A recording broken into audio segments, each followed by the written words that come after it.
Hello and welcome to Agents of Nonprofit. My name is Alexander Lapa, and I'm here to speak with everyday superheroes helping nonprofits.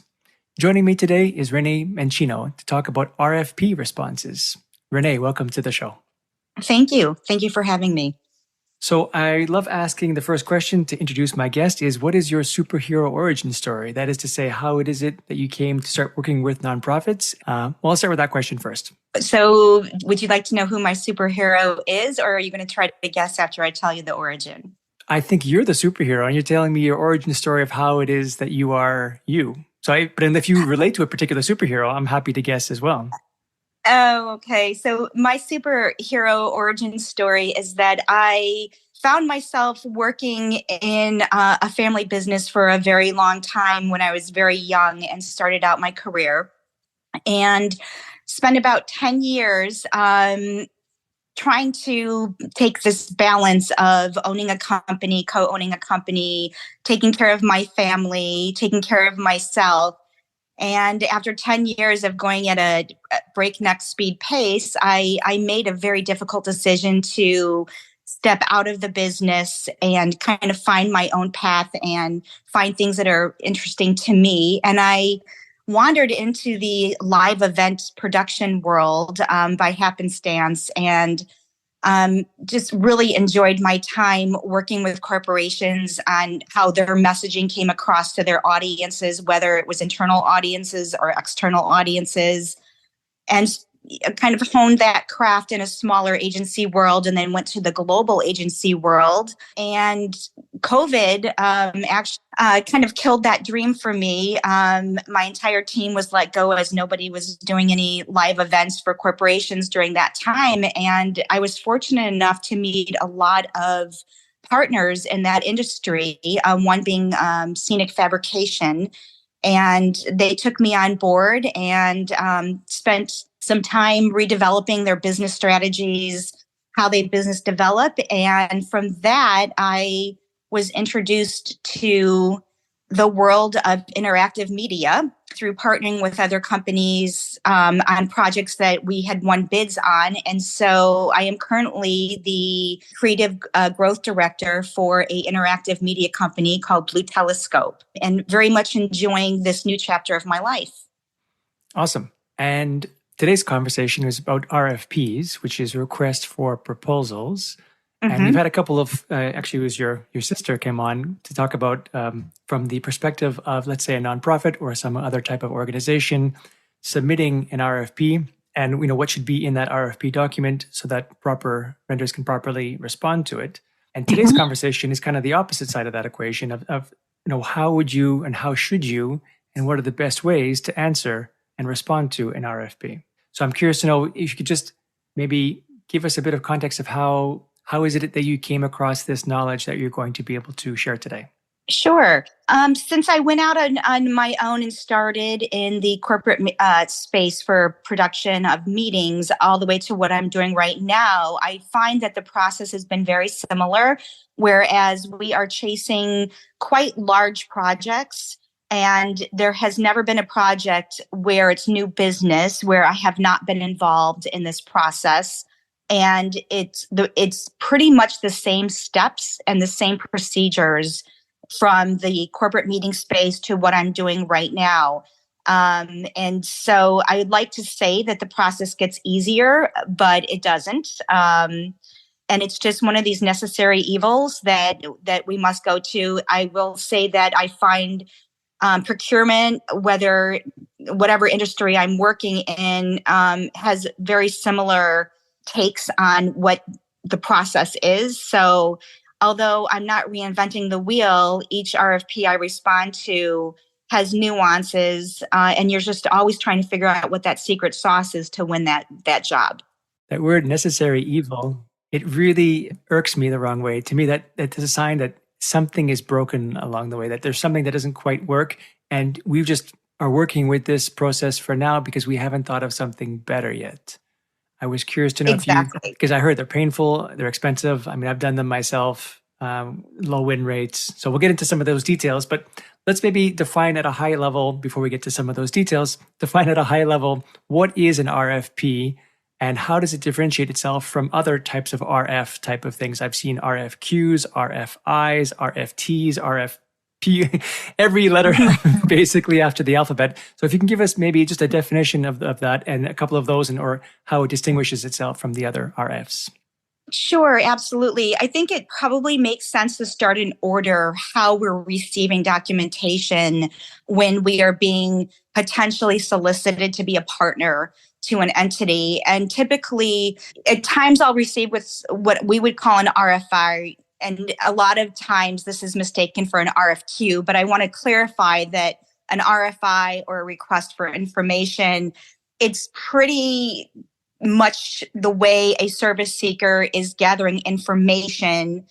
Typically, this is the basics of a company, very high level information. What are your where's your location? What are your services that you offer? They're just kind of gaining this repository of potential companies that they would reach out to when an opportunity surfaces. And then taking that a step further, what I know people will respond to an RFQ as a request for quote or quotation. In the world that I live in, an RFQ is a request for qualifications. And that seeks a deeper dive into a potential vendor. And really the onus on the vendor is to prove that they have the talent, they have the solutions and the services for future consideration. They're asking for detailed project sheets on like projects to see, what was the scope that you've worked on?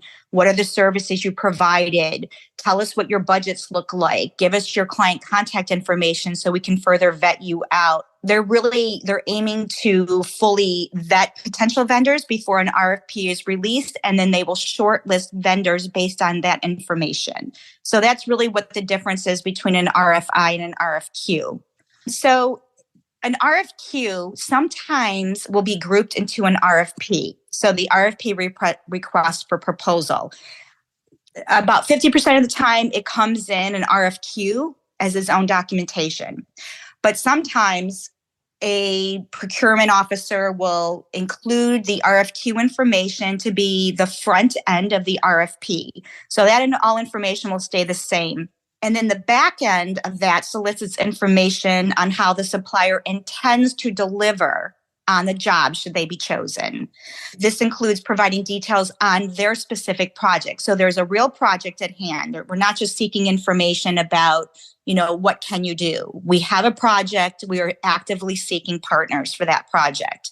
And they're asking for information in the RFQ, not just about the details on the project, how we intend to execute that, but they want team bios fully flushed. And this could include suppliers that we need to bring into a job. For instance, if we're a fabricator, they want us to own the AV component of it and source vendors for that.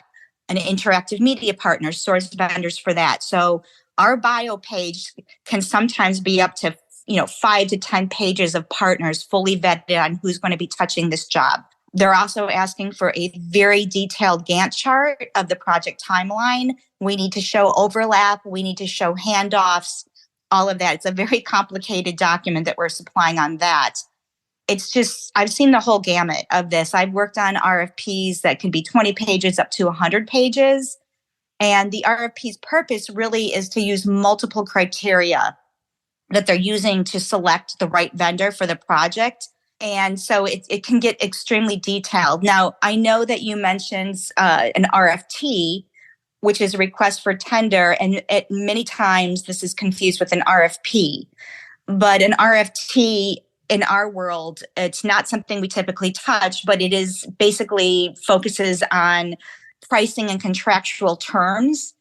It's pretty much a pricing exercise where it's almost guaranteed that the lower bidder will win without consideration to the other criteria that you see in an RFP.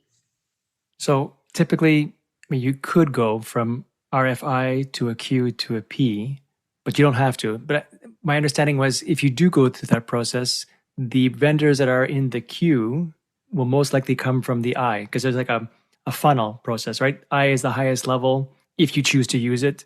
Then it goes to a Q if you choose to use it. And then it goes to a P if you choose to use it. You don't have to you could skip straight to the P if you wanted to, But my understanding is, or my impression was, that if you do want to do all three of them, that the number of vendors at the very top at the I process would trickle down and get filtered out along the way down to the P. Is that true? Or you say, or Yes. can vendors come in anytime at any stage? Well, an RFQ is usually, I'll give you an example of when an RFQ is not, or an RFI is not issued. In the world that I work in, most of our work is coming through design firms that are working with the nonprofits. Although our contracts are held with the nonprofits, the cultural institutions, zoos, aquariums, museums, the RFQ will be skipped because they already are fully confident in our qualifications, but they're still asking us to lay it out in the RFP at some times.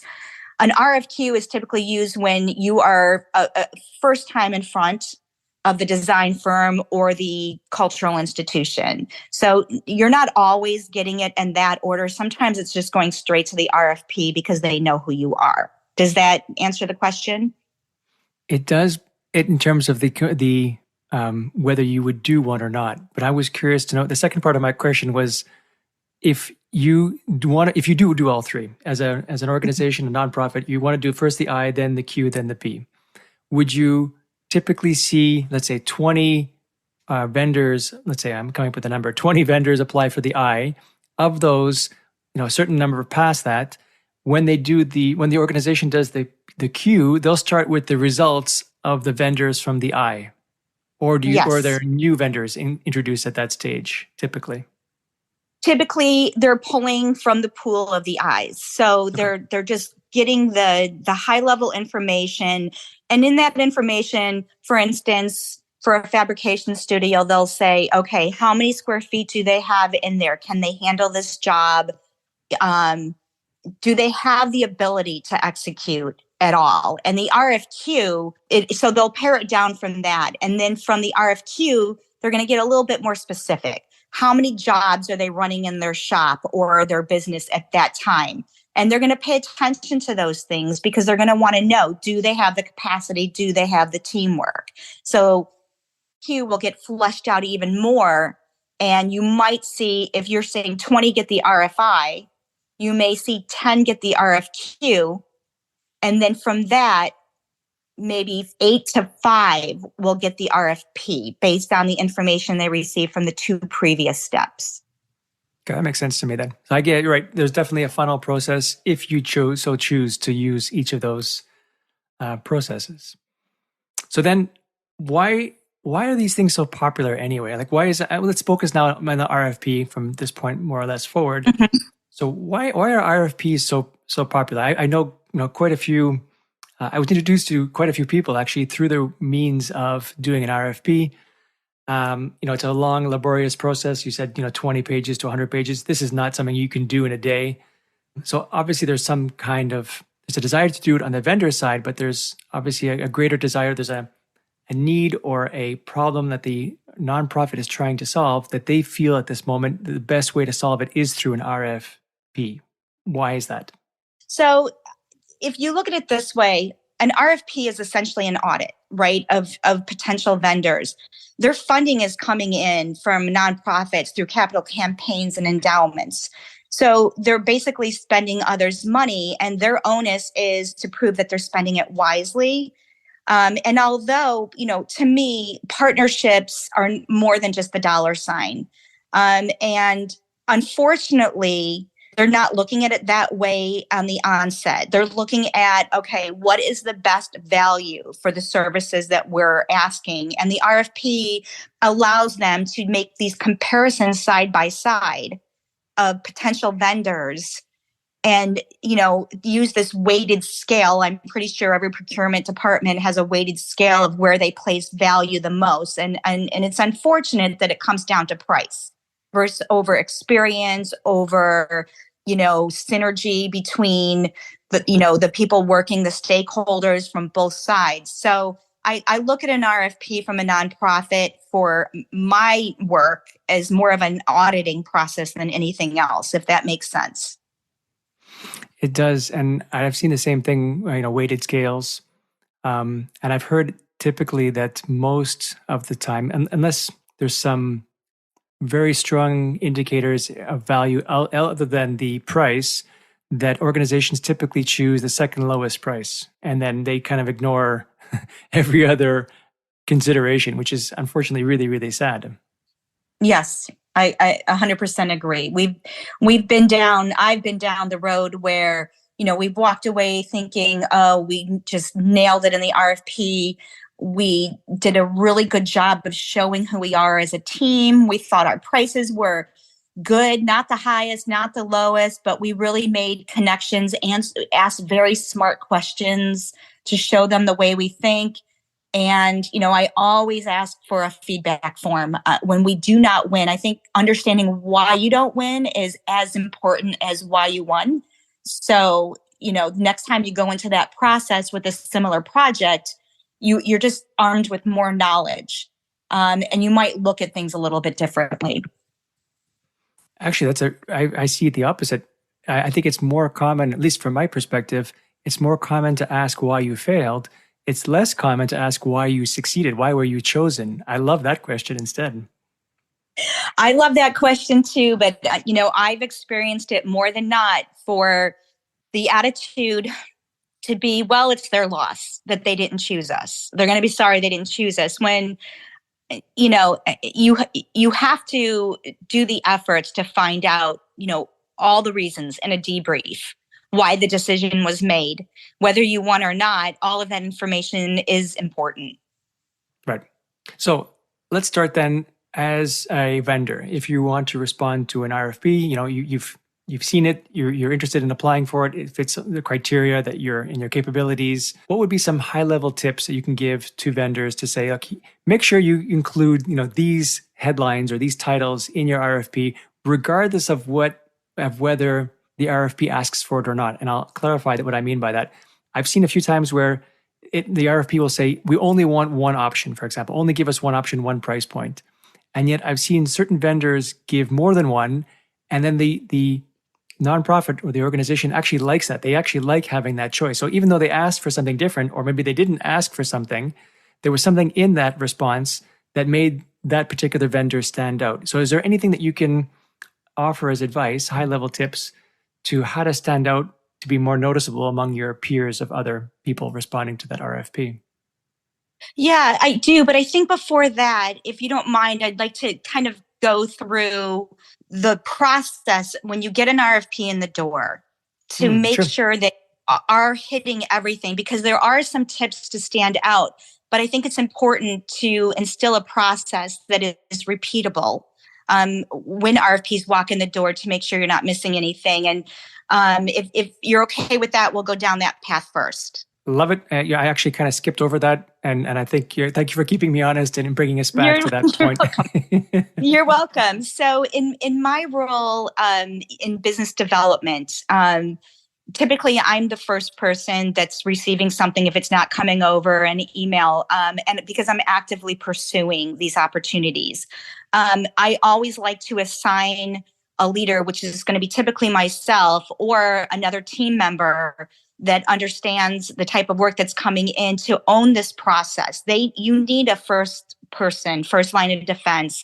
And this person needs to be the liaison between all of the departments that will contribute to the final response. Now, when we talk about different departments, you've got marketing, you've got design, you've got technical leads, you've got build leads, anyone that's responsible that will be in this proposal.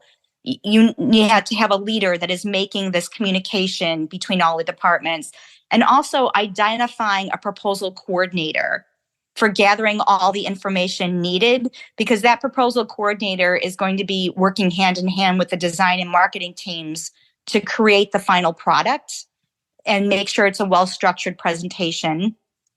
And then initiating this first internal meeting once all the stakeholders have been identified and they have a chance to review the RFP. You need to get that first meeting on the calendar, and pretty quickly. I'd like to try to get it on within, 3 to 4 days after we receive the RFP in our hands. And I want contribution from everybody to get their list of questions together. Now, this is interesting. procurement has gone to this model of taking all vendor questions and creating a list. And I do appreciate this to submit out to all responders. So everyone is starting from an equal playing field. And there's some downsides to it too, because you're asking really smart questions and you're also giving other vendors who didn't necessarily think of those questions, they're getting the same questions. But what it does show is transparency with having equal footing on it. So I want everybody to get together from our team, and I want a very thorough, comprehensive list of questions that we can submit that can help us in developing our answers and our process, our solutions. And then also asking questions that maybe not be so tactical. Let's find out what is their objectives of this project. Who is their audience? In my case, many times working with the cultural institutions that I do, what are their desired outcomes? Ask things like that show them that your solutions aren't just off the shelf, that you're really trying to think about what their project means and what is the best possible outcome for them. I'd like to create a schedule on milestones for the RFP process. Sometimes these RFPs that are coming in the door are so complicated. And, creating a schedule with milestones so we stay on task is great. And then finally, I tell my teams, we're going to submit early. We're not going to bring it down, 5:00 end of day on, January 5th. No, we're going to submit it on January 3rd, mid-afternoon. And I also always ask whoever is receiving our response, I want confirmation that they received it. I've actually sent out an RFP recently where my email was blocked from their inbox, and I got an email 2 days after the RFP was due asking if we decided not to respond. So whatever you need to get that response that it was received. So before we get in, that those things are really important before you can get into the treatment of the RFP and how to stand out from the others. Just before we move on to that, I wanted to see if you had any questions. I love the objectives and the outcomes. To me, that's really the key, for me at least, because I focus a lot on that when doing my work is, what are we trying to achieve to make sure that you, like you said, the whole RFP response is catered toward that. If they want X, then you make sure you build toward X and not toward Y, for example. And that's, I think, an important compass stone. And I like the idea too of the multiple people, getting people aligned, getting people involved. So yeah, very strict and very well thought out process. Yeah, and when you're building your presentation, so you start with a shell. In our case, our presentations get, very creative. We're showing off our work that we've done. I do regular cadence calls, and is built into this milestone, the schedule milestones, where, okay, we've touched this proposal, our design, our marketing. I don't care if we've only made 5 changes. It helps everybody see the shell of the proposal and what's missing, so they're able to react a little bit quicker. So it could be a 30-minute check-in, every couple of days, but let's just make sure everybody's aligned and they know what they need to do. Awesome. Do you want to jump next to the high-level tips when responding? Sure. So there is a challenge to solicit information from procurement or whoever's submitting the RFP. It's challenging to fully understand what they are looking for. They say they're looking for one thing, but you have to take it at face value. They say, I've heard, it's a combination of factors. We're looking for like creativity, what your team experience is, what's your overall value. And yeah, price is a consideration, but it's not the only consideration. And we're always asking what we think are the right questions to set our company apart from the competition. And, again, I said to you, I thought that at times our values, our creative thought process, our team members, we're 100% aligned, but we lose the job. And we've created this, amazing relationship with the conversations, and we lose. So I've come to the conclusion that price is pretty much the most important factor in most of the RFPs that I respond to. And I don't have a solution to how to really get that truth out. So we still put our best foot forward. I have been successful when we take that time to really make our response unique in the presentation design, and communicate the benefits of working with our company. There's narratives that you really need to think about when you're communicating, because it doesn't matter. I worked for a fabrication studio. If I read through everybody's material, we all sound like we're the same company. And so how do you really focus on setting yourself apart from your competition? And, that's your job of your marketing team, but it's also the job of the business development person to catch nuances in conversations with the issuer, and try to capture those nuances in your narrative in the RFP. I think that creating or including a very thoughtful executive or cover letter to lead off your response is very important. I always find that when I take the approach that, oh, we heard you, and we put their words back to them, they have a confidence that, yes, we are listening to them. I like to include, and I encourage everybody, especially in very long RFPs, include a table of contents in it, because section breaks and headers are great, but oftentimes these long RFPs, they're going to need to go back and refer to them, and including a table of contents helps them do that quickly. And you mentioned something earlier about like offering a different price schedule or a different process for their project. I think it's really good to share additional information in an RFP, but in my experience, you need to do that in an appendix versus trying to insert it into what is already considered a structured RFP. Procurement desires to take this information from multiple responses and compare it, right? So they're creating their own charts to compare information. If you go off the road on this, if you cross the lines, you're making their job a little bit more difficult. And I can guarantee you're going to lose points for that. So if you do want to include additional information, always include it in appendix, and don't, kind of commingle it with the structure that they've set up for you. So, those are some tips I like to use. I think, getting a strong writer is super important. And somebody who can tell stories very well. And it doesn't matter if you're selling a widget or if you're selling, creative services, approach it the same way.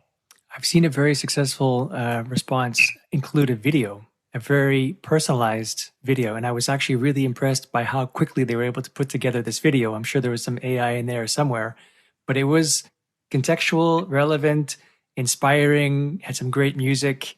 And nonprofit who received it was really blown away by the effort and the touch, the emotions, and the touch aspect that it had, the stickiness and all of those things were just really powerful emotionally. What is your thoughts about video or other kinds of things that are not necessarily evident by responding, just with words? I think it's amazing. And to be honest, in the role that I have right now with the interactive media company, our work is very visual. So what we're trying to do is we're trying to show a relationship between a visitor or a user and technology, which would be a screen or a touch table. And so we have the ability, and we insert links into our projects rather than showing them project sheets. We'll give them like the high level data on it, but we show how our installations and museums and themed entertainment and visitor centers, how the visitor is interacting with the machine through video. And we use very powerful music with it. And it's something that I'm thrilled that I get to do in this role. It's not always relevant.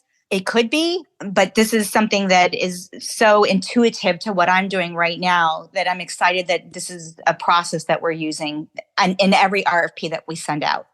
And then let's talk about transparency. And transparency, of course, goes both ways. The nonprofit or the organization needs to be transparent with the vendors, and the vendors need to be, or I believe they should be transparent with transparent meaning things that you want, things that you don't want, things that you're capable of doing, things that you're less capable of doing. Like, where would your gauge of transparency be? Is it like full transparency, be brutally honest, or have mostly transparent conversations, or just, try to win under all costs would be, I guess, the other extreme from that gauge? Yeah, it's interesting because when I started out, when my career started with the corporate meetings, I found that the two agencies that I worked for were very reluctant to share the fact that maybe 50% of the work was being farmed out. And I always struggled to understand why that wasn't revealed in our response, because I feel like you can't be everything to everybody. And if we went in with the guys that, oh yeah, we do like absolutely everything in house. If I were the issuer of the RFP, I would be skeptical because it's just not possible.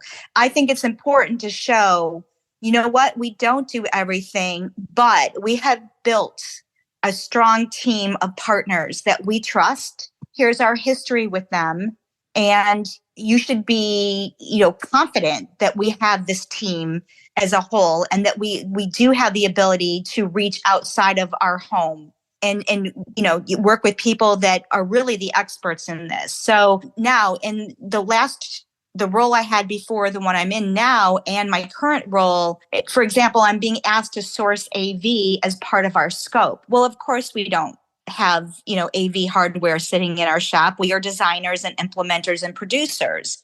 So it's very transparent in this world that we bring in partners. So I think the transparency and who's touching your job should always be out in the open. I don't think it's a criteria that companies are looking for a, one-stop shop for everything. I don't think that's a talking point anymore. I want to talk about transparency with the nonprofits. I don't understand why budgets are not shared. I think if budgets were shared, you have the ability then to take that request for qualification step a little deeper, and you can immediately eliminate. You're asking somebody to spend their own time, a company to spend, resources, money. Let's look at the cost of an RFP. In my situation, I worked on RFPs that have personally cost the company over $35,000 and sometimes more than that. Wow. And we don't recoup that. So that's a loss.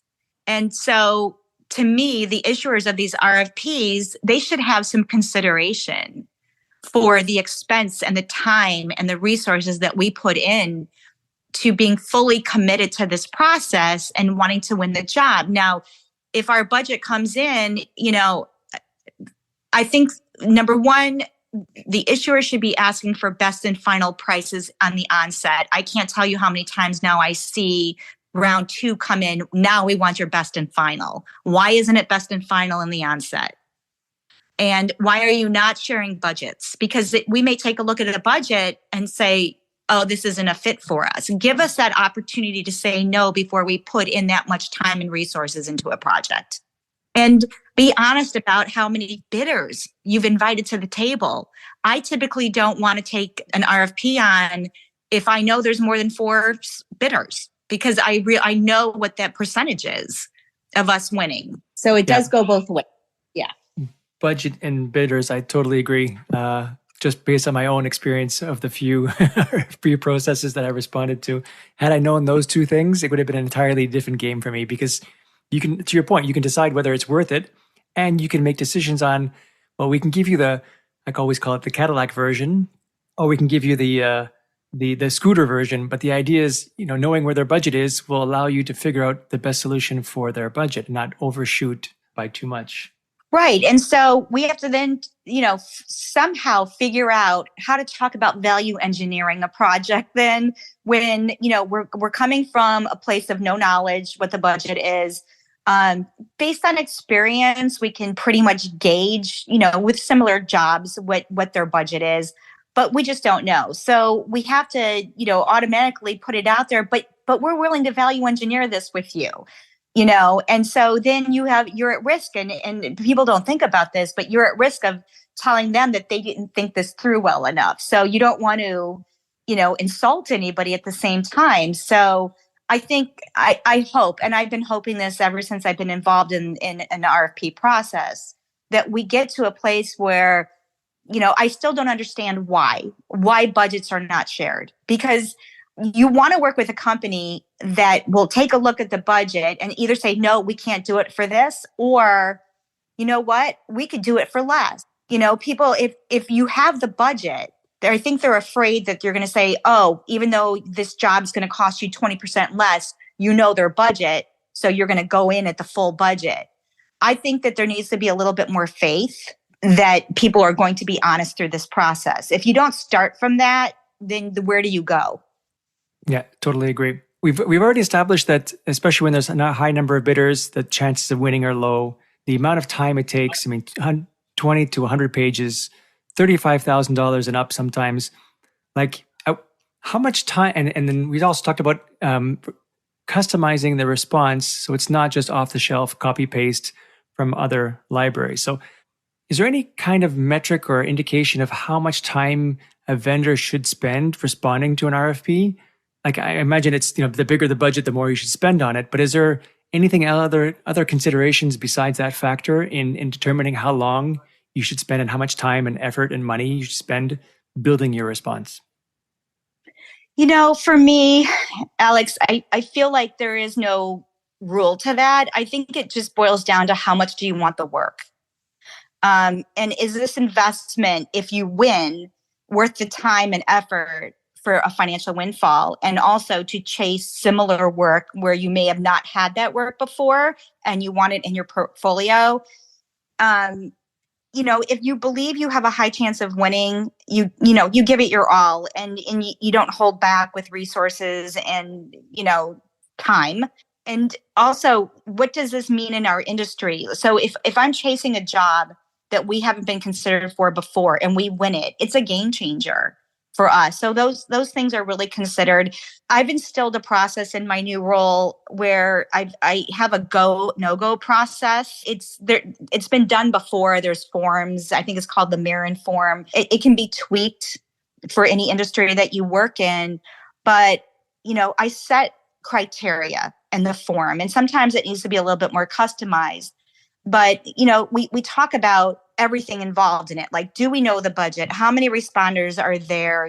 What is the time commitment? What's the option for residual work from it?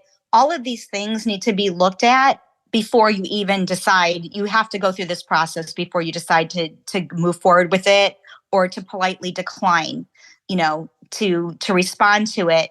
I also have a criteria in my go, no go. I call it a PIA client, which I won't say on this podcast, but how difficult is that client going to be to work with? What has our experience been just from the onset? And if we're willing to do it, are we going to go forward and put a premium on it with the additional cost to our proposal, because we understand how much hand-holding will be done? So I don't know. I don't have a set answer for you about how much time you should spend on it. I think obviously the ones that you've already done this type of work and you can use a lot of boilerplate information, it's not going to take that much effort besides building your budget. And you've got a set list of work to show that aligns with it. But for work that you haven't done before, you really have to just decide, how important is it for you to get this work in the door? And the answer is different for everybody. Yeah, that makes sense. If this is going to make your company, then it's shoot for the stars, because it could completely change your organization for the better. So it is worth it, even though the budget might not be as it's independent of the budget, basically. And then when you submit the response, I love the fact that you ask for confirmation that they received it. What is your opinion about presenting the response, in the sense of having the vendor have a few, or maybe everyone, or depending on how many people need to be involved, actually do a presentation, virtual or in person, where they present the proposal to the vendor? Is that usually something that happens, or it happens only once in a while? And what are your thoughts around that? That's interesting. So I've seen within the corporate event industry, it was almost always a given that we were going to be able to present our RFP, our response live. Last couple of years, not so much. And COVID may have something to do with that. The trend that I'm seeing with that is they ask all responders to send in their proposals. and they will select from there who comes in to present live. So I would say it's probably 50%, if I had to guess, where we're actually, going in and we have the opportunity either through a virtual meeting or a live meeting to sit down with their stakeholders. I think it's really smart for the issuer to do that. You get to see the team in person, how they interact, personalities, how are they under pressure, throw some questions at them that were not in the RFP. How are they responding to it? So I would say about 50%, but it seems, during COVID, it's been more of a virtual meeting. Plus also, because of the industries that I work in, we're not always in the same city. So it's a financial commitment too for our team to get on a plane and go travel. And you want representation from the entire team there that's going to be working on the job so they can see how everybody works together. Yeah, I totally agree, especially in my industry where it's a lot of service-based stuff, because you were going to be working with these individuals for a long period of time, months, maybe years. You want to see them present. You want to see how they interact, how they negotiate, how they communicate, their body language. So even if you can't do it live, doing it virtually, I think is a great idea. And I also recommend it too. Yes.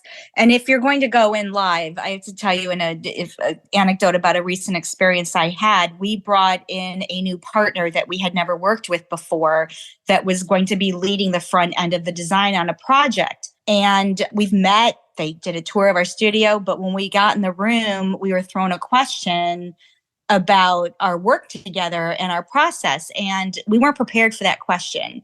And we did not win that job, and we stammered on it. So if you are going to go in for a live presentation, virtual or in person, you need to start creating scenarios and anticipate questions that will be thrown at you. That reminds me of a joke actually, where these two students they go to a weekend party, a binder, they get smashed drunk, and then they miss their exam in the morning on Monday. And when they tell the professor that their car broke down and the wheel, specifically their wheel had a flat and they didn't have a spare tire. And so they didn't get back on site for the exam Monday morning in time. So what the professor did is he separated the two students and asked them one question only. He asked, which tire was it? Which I think goes to your point of saying, oh yeah, exactly. The idea is making sure you guys get aligned and try to anticipate as many questions as possible and align on those answers so that you do have a cohesive voice going in, one voice, regardless if you are actually one team or multiple teams. Exactly. Yes. You need to get your story straight. And then a lot of effort, a lot of time. I imagine the expectations of a vendor has to be low. Like, despite the amount of effort, the connection, like you said in your example, that you had, that you thought you nailed it and you didn't get it. Like, how is there anything you can do to set your expectations to say, look, despite all the best effort that we can possibly make, despite having the best possible price that we can come up with, we're probably not going to win it. Is there any should that be a factor in your thoughts, or is it, just go all in, hope for the best, and try to see the silver lining every single time? Or there should be should you hedge your bets along the way to say, maybe we should not throw in everything because it would cost too much or take too long to go for it? Yeah, so I'm going to kind of answer this in a different way because somebody just shared this with me recently when I started my new role. Because a lot of the work that I'm going to be doing is going to be coming from partners where we're not actually client facing until they are selected as the partner. So I'll put it to you this way. This very wise man told me, he said, avoid pursuing projects if the likelihood of winning is below 80%. Now, I know that seems ridiculous considering the win rate is about 10 to 15%. But 80% of the requests for proposals that walk in the door, we're not going to win them, and sometimes higher. So I'm trying to figure out this approach of only responding to about 20% of the RFPs that come in my door, where we have a 80% chance of winning.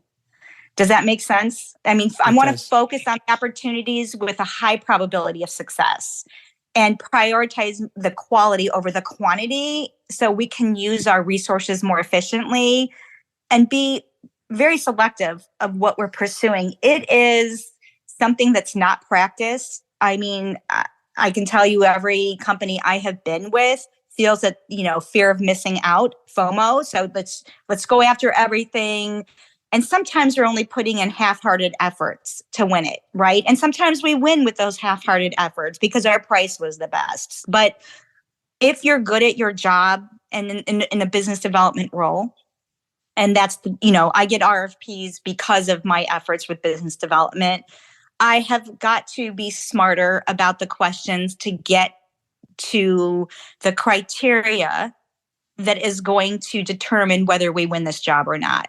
So if I focus 80% of my attention on 20% of the work, I'm going to come out, smelling like roses versus what is typically what we do. Does that make sense? That makes total sense.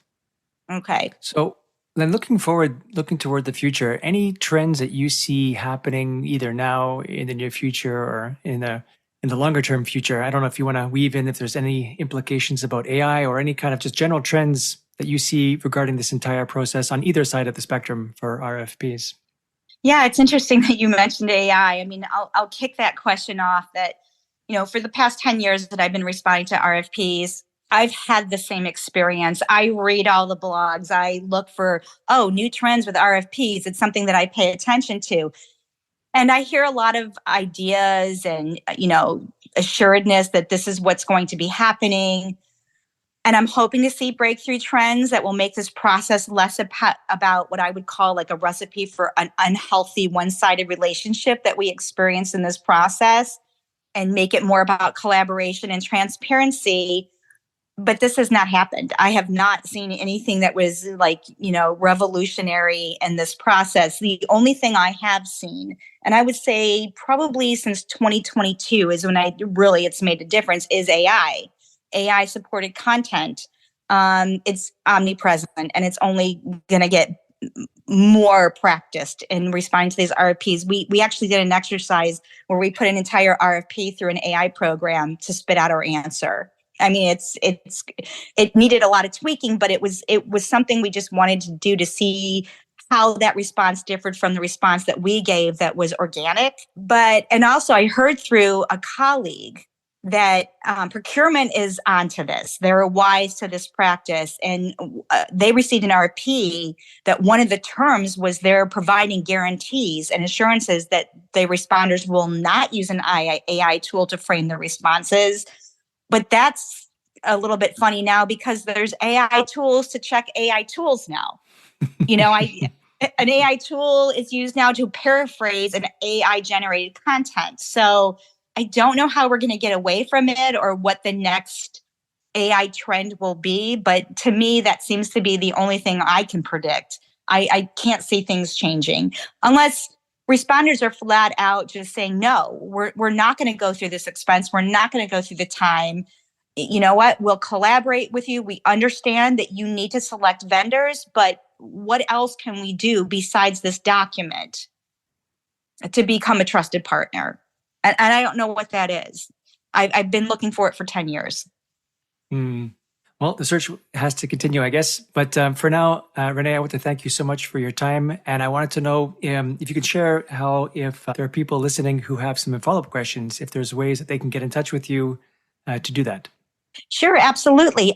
So you can send me an email at Ren, R-E-N, Mancino, M-A-N-C-I-N-O. I say Mancino versus Mancino for those who aren't familiar with the Italian pronunciation. So it's renmancino@gmail.com. Awesome. Ren, thank you so much for joining me today. You're welcome. Thank you for having me.